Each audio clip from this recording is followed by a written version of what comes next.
بسم اللہ الرحمن الرحیم۔ آج ہمارا میراث کا 7واں سبق ہے۔ آج ہم پڑھیں گے پوتیوں کے احوال، بیٹیوں کے احوال، پوتیوں کے احوال۔ تو یہاں کتاب میں لکھا ہوا ہے کہ پوتیوں کے احوال بھی بیٹیوں کی طرح ہیں، لیکن کچھ صورتوں میں فرق ہے۔ اگر پوتیوں کے تقریباً 6 حالتیں، کتنی حالتیں ہیں؟ 6 حالتیں۔ ایک حالت میں ان کو نصف ملتا ہے۔ کتنا ملتا ہے؟ اگر ایک پوتی ہو اور میت کی بیٹیاں وغیرہ نہ ہو تو پوتیوں کو کیا ملے گا؟ نصف ملے گا، آدھا مال ملے گا، ٹھیک ہے۔ دوسری صورت ثلثان، اگر میت کی 2 پوتیاں ہوں یا 2 سے زیادہ ہوں، ٹھیک ہے، اور میت کی حقیقی بیٹیاں نہ ہو تو ایسی صورت میں ان کو ثلثان ملے گا، 2/3 مال ملے گا۔ کتنا ملے گا؟ 2/3 مال ملے گا۔ اور اگر میت کی ایک بیٹی ہو، میت کی ایک بیٹی ہو اور پوتی بھی ہو تو ایسی صورت میں اس کو سدس ملے گا۔ ان کو پوتیاں بھی ہو تو ان کو سدس ملے گا، 6واں حصہ ملے گا۔ اس کو آپ سمجھے۔ یہاں ایک بات آتی ہے تکملۃ للثلثین، یعنی ثلثین کو پورا کرنے کے لیے، جیسے اگر 2 بیٹیاں ہو تو میت کے میراث میں سے اس کو کتنا ملتا ہے؟ ان کو 2 ثلثان ملتے ہیں، ٹھیک ہے۔ تو بیٹی کو تو نصف ملتے ہیں نا، بیٹی کو نصف ملتے ہیں۔ اگر ایک بیٹی ہو اور اس کے ساتھ پوتی بھی ہو، پوتیاں بھی ہوں، ٹھیک ہے، میت کی ایک بیٹی ہے، ٹھیک ہے، اور اس کے ساتھ پوتیاں بھی ہیں، اس کے ساتھ پوتیاں بھی ہیں میت کی، تو ایسی صورت میں ان پوتیوں کو کیا ملے گا؟ سدس ملے گا۔ اس کی آسان مثال آپ سمجھے کہ مثلا میت کا جو مال ہے اس کے 6 حصے ہیں۔ کتنے حصے ہیں؟ 6 حصے ہیں، ٹھیک ہے۔ اور اس ایک حصے کو کیا کہا جاتا ہے؟ یعنی 6 حصے ہیں تو 6 میں سے 2 ثلث ہیں، 6 میں سے 2 کیا ہیں؟ ثلث ہے، ثلث، ٹھیک ہے۔ اور ایک حصہ جو ہے یہ کیا ہے؟ سدس، ٹھیک ہے۔ تو بیٹی کو تو آدھا ملے گا، بیٹی کو آدھا ملے گا، یعنی 3 حصے اس میں سے کس کو مل جائیں گے؟ 6 حصے ہیں نا، تو آدھا ایک بیٹی کو ملے گا، تو 6 حصوں میں سے 3 حصے بیٹی کو مل جائیں گے۔ یعنی ہم یہ سمجھتے ہیں کہ 6 لاکھ روپے ہیں۔ کتنے روپے ہیں؟ 6 لاکھ روپے ہیں۔ تو 6 لاکھ روپے کا ایک ثلث کتنا ہے؟ ایک ثلث 2 لاکھ روپے ہے۔ ایک ثلث کتنا ہے؟ ثلث کا مطلب ہے 1/3، یعنی اگر اس کو ہم 3 حصوں پر تقسیم کریں تو اس کا ایک ثلث کتنا بنتا ہے؟ 2 لاکھ روپے، ٹھیک ہے۔ اور نصف کتنا بنتا ہے؟ 3 لاکھ روپے۔ تو ہم ایک بیٹی ہو تو اس کو کتنا ملے گا؟ اگر ایک بیٹی ہو تو اس کو نصف ملے گا۔ کتنا ملے گا؟ نصف ملے گا۔ اور اس کے ساتھ اگر پوتی بھی ہے، پوتیاں بھی ہے، تو ان کو کیا ملے گا؟ سدس ملے گا، ٹھیک ہے۔ اور سدس کو جب ہم اس کے ساتھ ملاتے ہیں، یعنی اس کا مطلب یہ ہے کہ اگر کسی میت نے 6 لاکھ روپے چھوڑے ہیں، ٹھیک ہے، تو ان 6 لاکھ روپوں میں سے، اور اس کی ایک بیٹی ہے اور پوتیاں بھی ہیں، تو ان 6 لاکھ روپے میں سے 3 لاکھ روپے بیٹی کو ملیں گے اور 1 لاکھ روپے پوتیوں کو ملے گا۔ تو یہ 4 لاکھ روپے جو ہیں یہ 6 کے 2 ثلث ہیں۔ یہ 6 کے کیا ہیں؟ 2 ثلث ہے۔ تو اس کو کہتے ہیں تکملۃ للثلثین۔ ان کو کیا ملے گا؟ ایک سدس ملے گا۔ اگر ایک بیٹی ہو اور پوتیاں ہو تو ان کو کیا ملے گا؟ اس صورت میں سدس ملے گا، ٹھیک ہے۔ اور چوتھی حالت یہ ہے کہ وہ محروم ہوگی، ان کو کچھ بھی نہیں ملے گا۔ اور وہ کس صورت میں؟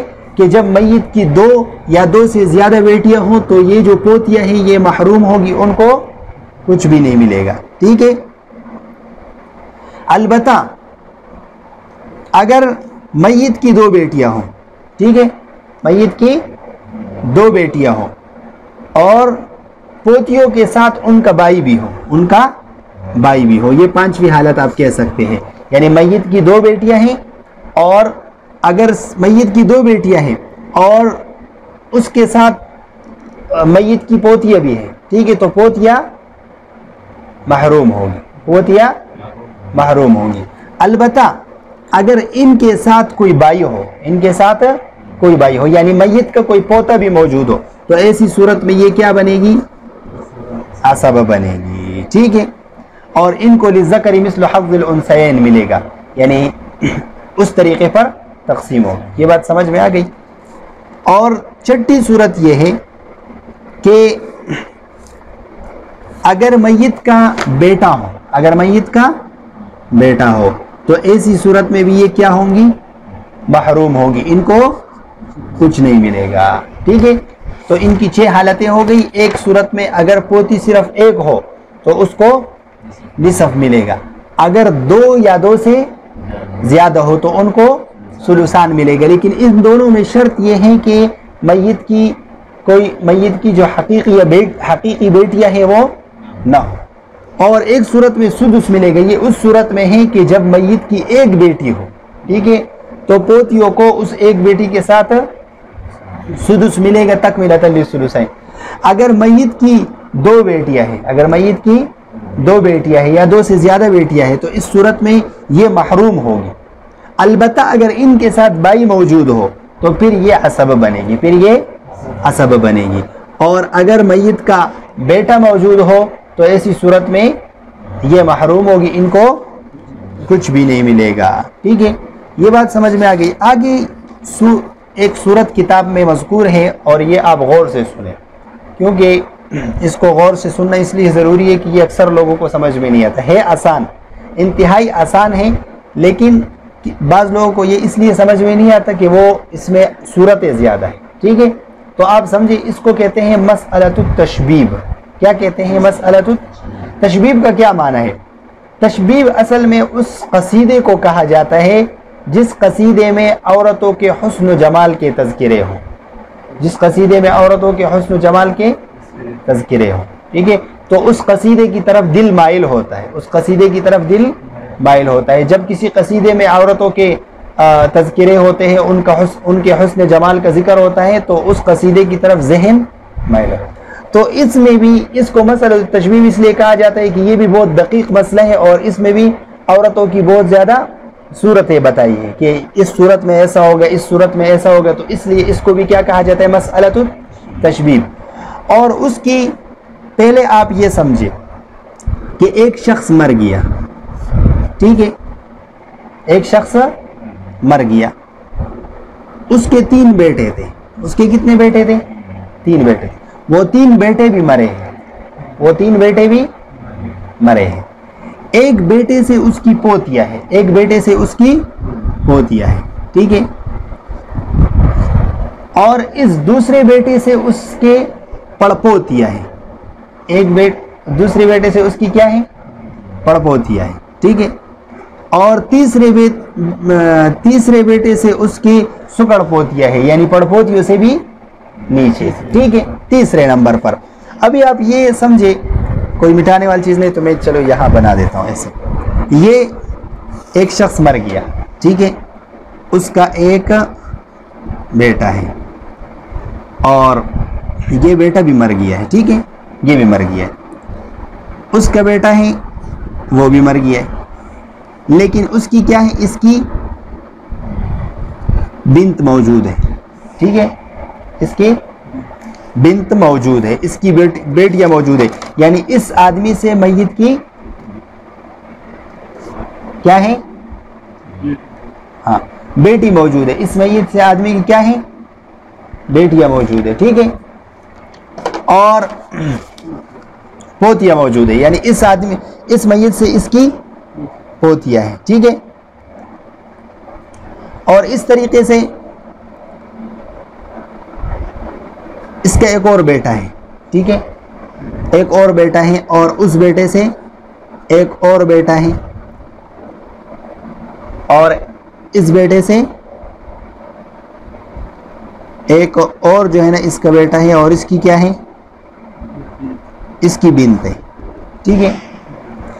اور اس صورت میں یہ کہ ابن ہے، ایک اور ابن ہے، ایک اور ابن ہے، ایک اور ابن ہے اور پھر اس کی بیٹیاں ہے، اس کی کیا ہے، پوتیاں ہے، ٹھیک ہے. تو اس صورت میں یہ جو بیٹی ہے، دیکھیں اس کے مقابلے میں کوئی اور بیٹی موجود نہیں. یعنی مسئلہ یہ ہے کہ اگر عورت کی بہت ساری، مرد کی بہت ساری پوتیاں، پڑ پوتیاں اور سکڑ پوتیاں ہو تو ان کے حصے میں فرق ہوگا، ان کے حصے میں فرق ہوگا. دیکھیں یہ جو بنت ہے نا، بنت، ٹھیک ہے، اس کی یعنی اس کی اس طرح یہ جو بنت ہے اس کے مقابلے میں کوئی اور موجود نہیں ہے، اس کے مقابلے میں کوئی اور موجود نہیں، ٹھیک ہے. اور یہ بھی ابن ہے اس کا، اس کے یہاں اس کی بھی ایک بیٹی ہے، ٹھیک ہے. تو اس بیٹی کے مقابلے میں کوئی موجود، کوئی بیٹی موجود نہیں ہے، تو اس کو کیا ملے گا، آدھا ملے گا، اس کو نصف ملے گا، ٹھیک ہے. اور یہ جو بیٹی ہے، یہ جو بیٹی، اس کے مقابلے میں یہاں پر بیٹی موجود ہے، تو یہ دونوں مل کر ان کو کیا ملے گا، سدس ملے گا، تکملۃ للثلثین. اور یہ جو نیچے کی بیٹیاں ہیں، ٹھیک ہے، اس بیٹی کے مقابلے میں دیکھو یہاں پر کوئی نہیں، یہ جو بیٹیاں ہیں یہ ساری محروم ہوگی، یہ ساری کیا ہوگی، محروم ہوگی، ٹھیک ہے. البتہ اگر ان کے ساتھ، ان کے مقابلے میں یا ان سے نیچے کوئی لڑکا موجود ہو، ٹھیک ہے، کوئی لڑکا موجود ہو تو ایسی صورت میں پھر کیا ہوگا، عصب بنے گی. یہ مسئلہ سمجھ میں آ گیا.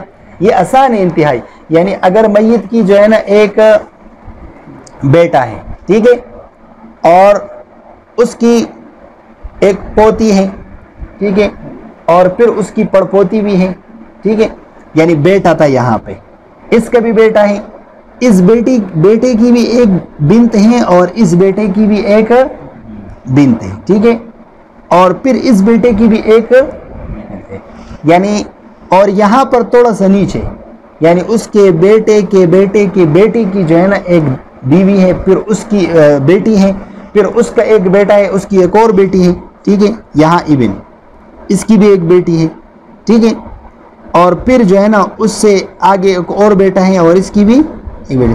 یہ کتاب میں اس کی یہ صورت بنائی ہے، دیکھیں یہ کتاب میں نظر آ رہا ہے آپ لوگوں کو، یہ بیٹا ہے، ٹھیک ہے، اس کی بیٹی ہے، اس کی بیٹی ہے، اور پھر اس کا ایک اور بیٹا ہے، اس کی بھی بیٹی ہے، اور اس کا ایک اور پھر اس کا بیٹا، اس کی بھی بیٹی موجود ہے. تو اس بیٹی کے مقابلے میں یہاں پر کوئی اور بیٹی نہیں، پوتی موجود نہیں ہے. تو اس کا مطلب یہ ہے کہ یہ جو پوتی ہے اس کو آدھا ملے گا، اس کو آدھا ملے گا. اور یہ جو دوسرے نمبر پر بیٹی ہے تو یہاں پر یہ دوسرے نمبر پر ہے لیکن پہلے نمبر پر اس کے مقابلے میں بھی ایک پوتی موجود ہے، ٹھیک ہے، یعنی ان کا مرتبہ ایک ہے، یہ ایک ہی جگہ پر یہ دونوں موجود ہے. تو اس صورت میں یہ دونوں کو کیا ملے گا، ثلثان ملے گا، ٹھیک ہے. اور یہ نیچے والی جو ہے یہ محروم ہوگی، یہ نیچے والی ہاں پہلے کو نصف مل گیا، ان کو کیا ملے گا، سدس ملے گا، پہلے کو نصف، ہاں ان کو سدس ملے گا، ٹھیک ہے.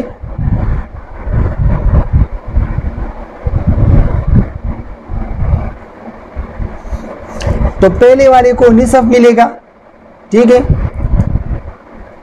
اور پہلے والے کو نصف ملے گا اور دوسرے والے کو کیا ملے گا، سدس ملے گا، تکملۃ للثلثین. اور نیچے والوں کے لیے کچھ بھی نہیں ہوگا، نیچے والوں کے لیے کچھ بھی نہیں ہوگا. البتہ یہ ہے کہ یہ جو نیچے ہیں اگر ان کے ساتھ کوئی اور بیٹا موجود ہو، میت کا کوئی پڑپوتا وغیرہ موجود ہو تو اس صورت میں یہ پھر عصب بنے گی. یہ مسئلہ سمجھ میں آ گیا. اس کی آپ یہاں پر میں ایک اور صورت بنا دیتا ہوں تاکہ آپ کو آسانی سے سمجھ میں آئے. میت کا ایک بیٹا ہے اور اس کی جو ہے نا ایک بیٹی موجود ہے، ٹھیک ہے، پھر اس بیٹے کا ایک اور بیٹا ہے اور اس کی بھی بیٹی موجود ہے، اور اس کا ایک اور بیٹا ہے، اس کی بھی بیٹی موجود ہے. تو یہ پوتی ہے، یہ پڑپوتی ہے اور یہ سکڑ پوتی ہے، ٹھیک ہے۔ یہاں پر میت کا ایک بیٹا ہے اور پھر اس کی بیٹی نہیں ہے، اس کی بیٹی نہیں ہے، اور اس کا ایک بیٹا ہے، پھر اس کے بیٹے کی جو ہے نا کیا ہے، بیٹی ہے۔ دیکھیں اس بیٹی کے مقابلے میں کوئی بھی نہیں ہے، تو اس کو کیا ملے گا، نصف ملے گا۔ اور یہاں پر ہم یہ سمجھے پھر میت کا ایک تیسرا بیٹا تھا، اس کا بیٹا تھا، اس کی بھی بیٹی نہیں ہے، اس کی بھی نہیں ہے، اور اس کی پھر بیٹی ہے، ٹھیک ہے۔ تو یہ دیکھیں یہاں پر یہ تیسرے نمبر پر اس کے مقابلے میں، تو اس کو نصف ملے گا اور ان کو کیا ملے گا، سدس ملے گا، اور یہ جو نیچے والی ہے یہ کیا ہوگی، محروم ہوگی۔ البتہ اگر ایسا ہو کہ ان کے نیچے کوئی لڑکا موجود ہو، نیچے یا ان کے ساتھ مقابلے میں کوئی لڑکا موجود ہو، تو پھر یہ کیا بنے گی، عصبہ بنے گی۔ اس کو کیا کہتے ہیں، مسئلۃ التشبیہ۔ سمجھ میں آ گیا؟ چینل پر نئے آنے والے دوستوں سے التماس ہے کہ چینل کو سبسکرائب کرتے ہوئے ساتھ موجود گھنٹی کے بٹن کو بھی دبا دیں